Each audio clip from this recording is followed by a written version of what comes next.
Hello, I am Tara from livingonadime.com, and we are talking about why we are moving. Please subscribe and hit the bell notification so you can be notified when we put up new videos. Hello, I am Tara, the author of the Dining on a Dime cookbook, where you can eat better, spend less. We have a new hardcover with full color pictures and over 1,200 recipes and tips to help you save money on your grocery bill. Check it out at livingonadime.com. All right, guys, today we are talking about why we are moving. Now, we have been talking about wanting to move for 4 years and 2 months now, exactly. Okay. And I am extremely tired of looking for houses. I have personally been looking for houses for 4 years, just kind of keeping an eye on things and see if something just happened to come up. We have actively been looking with a realtor since March. This is November. And so a lot of people keep asking us, well, why are you moving? Why are you moving? Your house is paid off. Why would you want to move? So I'm going to tell you actually the main reason, and we haven't really talked about this a lot because of what is involved, but the main reason why we're wanting to move is neighbors. That's the number one reason. So we live in a cul-de-sac and we have 6 houses behind us and 6 houses around us. And the 6 houses behind us, at any given time, there will be between 14 and 20 dogs, depending on if they're illegally breeding or not. So here's the thing. Here's what happened. We moved in here, and we were the first house, and it was fine for a year or two. Can I backstory slightly? We previously we had a small house, and we worked our way to the place where we had in the city with trains and dogs and airplanes, and we worked ourselves to a place where we had a house a little bit outside of town with enough space to be not right next to the neighbors. But we had a need to move back to Colorado at a certain time, and all we could afford was this house, which at the time had no other houses around it. Yep. Yeah. All right. So, and we knew that there were going to be houses here, but because our brother-in-law was dying and we needed to help with our niece, we felt like we had to come back pretty quick. So we were okay for the first year or two, and then they started building all the houses around us. About 18 months after we moved in, they started building all the rest of the houses, and that's when all the problems started. And basically what happened was every single house around us had dogs. That we did not anticipate. We knew there were going to be houses. We didn't know everybody would have dogs. And more than one dog. One house has 4 dogs, and they breed 2 of them. So at any given point, they can have 4 to 8 dogs, which isn't even legal. But they get by with it. So anyway, it's fine.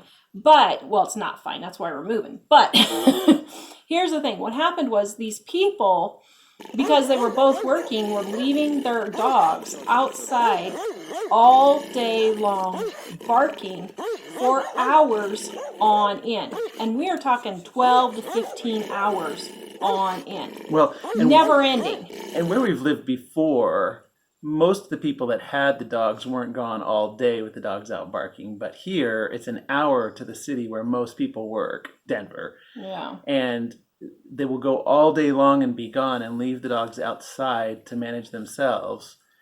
And because they aren't here to hear the dogs barking the whole time they're gone, they don't think their dogs are barking. Yeah, they don't believe their dogs are barking. So, and we recorded it and all this. So finally our city got an animal control officer, and I could not stand it anymore.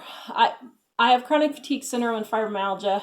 I have a very high noise sensitivity issue. I'm really sensitive to noise. But even if you don't, it was pretty obnoxious. Yeah. Even for Mike, who doesn't have that issue, when he had to work at home a few days, he was like, this is absolutely crazy. Well, just to let you know, we lived in Kansas one time next to an artillery range where they were using tanks to shoot things. And the house would make all these shaking and rattling, booming noises all the time. And that was less oppressive than the sound of big dogs barking all the time. Because there was anywhere from 4 to 6 dogs barking all the time, minimum. Then, if they were all out there, you could have up to 10 dogs barking all at once. It's absolutely ridiculous. So I finally, when our town finally got an animal control officer, I finally started calling because the people wouldn't do anything. Well, we were trying to be gentle about it too. Like, we were trying to be nice, but you can only be nice for so long. So I finally started calling animal control, and animal control kept coming out. Well, it took 2 full years of me calling animal control because they can't do anything the first few times. They have to give them all these warnings. And they wanted us to enforce it. Yeah. Then fall and winter would hit and the dogs would start. So just short of them getting a code violation. So then it'd start all over again. So the second year, right at the beginning of the summer, I didn't put up with any of it at all. I just started calling right away because I was about to lose my mind. And so, the people, there are 3 houses behind us, and the people got cited for whatever dog barking citation you get. And that really ticked them off. So out of the 3 houses, 2 of the houses, which is kind of funny because one of the houses, I didn't even know they had a dog. But anyway, 2 of the houses showed up at our front door after they got the citation. Well, where's one house, sorry, didn't mean to interrupt you, but one house is the one that had the dog that Tara was talking about. The other 2, like she said, one we didn't know had a dog, and the other one was less of an issue. Yeah, but it was still an issue. Those 2 were barking at each other. From the one house kind of riled up the neighbors from the other 2 houses. Yeah. And the neighbors from the other 2 houses came over, but not the people that we actually called. Yeah. So the people that actually got cited didn't come over, but the 2 people on each side of them showed up at my door, cussing and screaming. They were threatening to burn down our house. They were threatening to harm our kids. They were threatening to take us out if we called again, to the point that thankfully my armed neighbor was hearing it, and he came over showing them that he was armed and told him, you better cut it out and get off the property. And because I kept telling him, I said, get off the property. I would have been the one to do that, except I wasn't home. Yeah. And what happened was they kept going and going. Well, what happened was they kept going and going, and BJ heard it, and he came out to help me. And then our armed neighbor saw it, and he came over, and he was like, you guys better get out of here. And so they were cussing and screaming clear down the driveway, all the way down the street, cussing all the way down the street. So then the next morning, we wake up, and our van has been vandalized. So we called the cops because we're like, we didn't call the cops on the threats because we're like, we don't want to keep causing problems. So we called the cops on that. The cops went over and talked to them. Then it proceeded to where they were taking pictures of us in our backyard every day. Everything that I did in the backyard, they were taking pictures of it. So they were being obnoxious stalkers. They were, and there was nothing I could do about it. It was what's funny about the whole thing is that the 2 that came over and caused the big ruckus at the house, we weren't even involved with them at all. Yeah. And the ones that were taking pictures and stuff, one of them was saying one of the ones that we weren't involved with at all. And the one that Tara said we didn't even know they had a dog.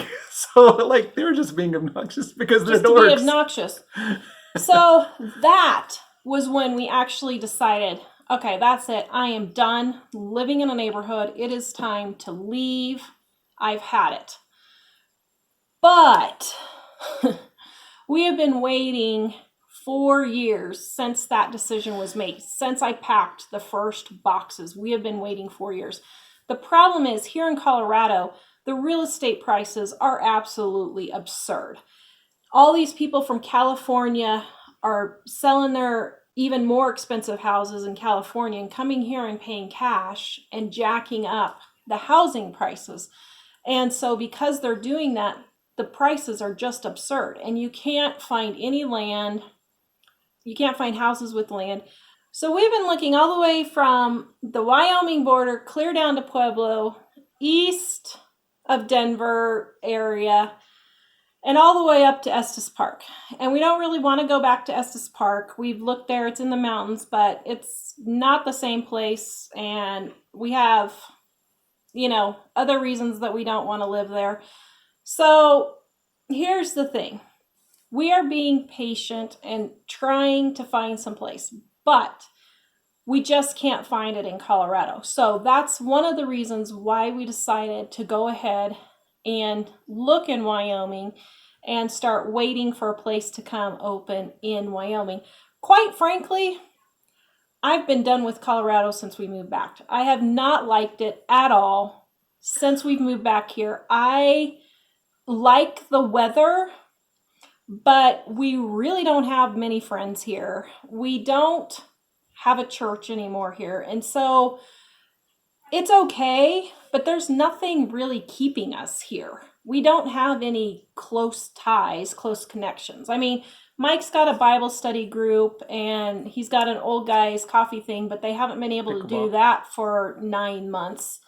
So we don't really have that many connections here either. When we lived here before, it was a lot more mellow. Yeah. But a lot of people coming in from large cities and kind of bringing the big city thing with them has really made it stressful. Like driving, it's not nice to the live driving here. is really, really difficult. It used to be a pretty laid back place, and now it's really not. Yeah. And the one thing, the one positive thing was the mountains, but the last couple of years, well, not the last couple of years, since we've been here, there've been a number of years where just like this summer, we couldn't see the sky all summer because of forest fires. And we'll get that in Wyoming. We know that. But it seems like it's a bigger issue, or I don't know. It seems like it's been a really big problem here compared to other places. Yeah. Yeah. Well, in Colorado, because it's so liberal, you can't do anything because it's environmentally unsafe, which is absolutely ridiculous. I mean, the wildfires are caused because they don't allow logging to cut down the beetle kill that we've had. So it's like a bunch of kindling just waiting for the forest to go up. And we totally get it. Wyoming is going to have part of that problem too. But we're really just wanting to get away from the traffic. And, we can start over again. We can, Well, and we worked really, really hard for a lot of years in our previous situation to go from some really bad houses to a pretty decent sort of starter house to another one that was kind of pretty decent, and finally to one where it was actually quiet and we had a little bit of space between us and the other neighbors and all, and it was really nice. And we only were able to have that for a short amount of time. The thing is, here in Colorado, because of the really high prices of real estate, what we have here, this little thing, costs way more. If we were to go back and buy the other house, we'd be able to easily do it with cash and have a whole bunch of money left over because this house has gone up in value a lot. But if we were going to buy another one here, we'd have to spend a small fortune to get any amount of space between us and the neighbors. And I think that's the biggest issue for me. Well, besides the fact that it is really tense. Yeah. I mean, we're talking $1 million here. We're not talking some chump change, guys. It's absolutely ridiculous. To get 1 to 2 acres of land with a semi-decent house, you're going up to $800,000 to $1 million. And that's just too much for us. And we're like, that's crazy. We looked at some other places, and what Tara had looked in a variety of other states where the prices are lower, but she has a chronic illness that heat and humidity is a problem.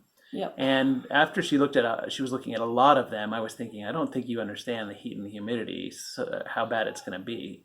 So she and our daughter took a road trip out to the East Coast, through a bunch of the Midwest, and then back through the Northern Midwest, and in August. And I think they realized that's the issue. So for us, some of the places that are less expensive that we would otherwise like pretty much everything between the mountains and somewhere in the Midwest, it would just make her sick all the time. Yeah, so just the humidity and we're heat. trying to balance between a place that has a low price and a place that's less crazy. Well, it's and not low. It's not a yeah, low I price was gonna there. say it's not a low but price. it's a little bit more. We'd get a little bit more for the Yeah. price we pay than here. Yeah.